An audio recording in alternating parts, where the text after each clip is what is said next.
Bonjour à tous, aujourd'hui je vous propose de réaliser une bouture de clématite. Alors là c'est une clématite que j'ai depuis quelques années dans le jardin et c'est à grandes fleurs.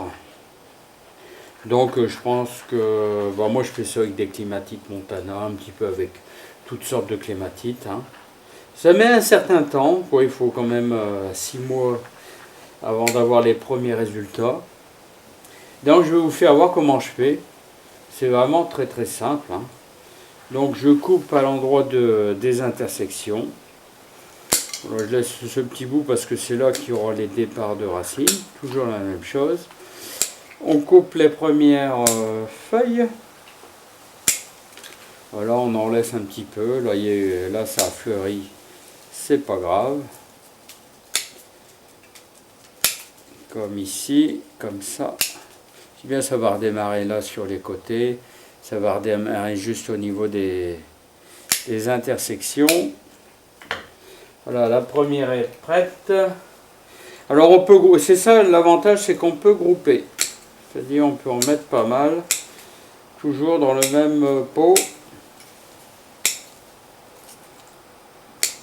Des choses qui se sont enroulées, le reste je vais le laisser.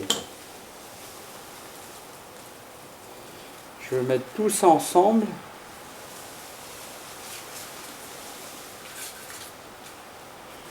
Alors, beaucoup plus de compost que de terre.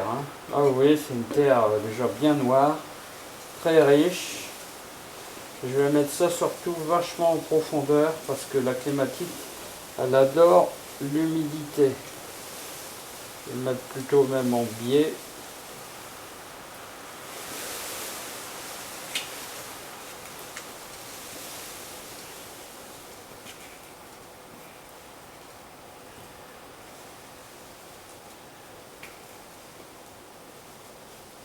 Voilà, comme ça, j'en aurai une seconde à grande feuille. Clématite à grande feuille, là, couleur un peu violacée. Vous voyez beaucoup plus de compost. Vous voyez les superbes verts. Là, ça, c'est de la bonne terre. Ça, vous pouvez y aller.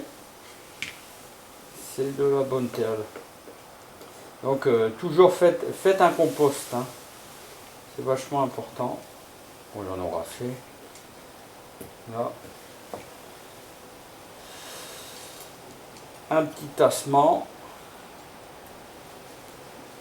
Et là maintenant je vais la mettre dans la serre et un bon petit coup d'arrosage.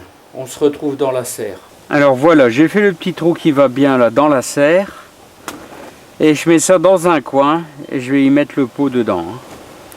Voilà, le pot est dedans, maintenant je vais le recouvrir. Alors voilà, après l'avoir recouvert, vous arrosez abondamment.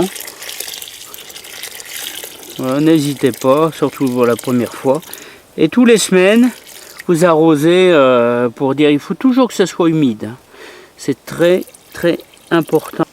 Et on se retrouve dans 6 mois pour les premières racines et les premières petites pousses. Mais si vous n'avez pas de serre, vous faites ça dans un coin de votre jardin, à l'abri du vent. Et tous les semaines, bien sûr, apportez un peu d'humidité. Vous verrez, les clématites, c'est facile à copier. Alors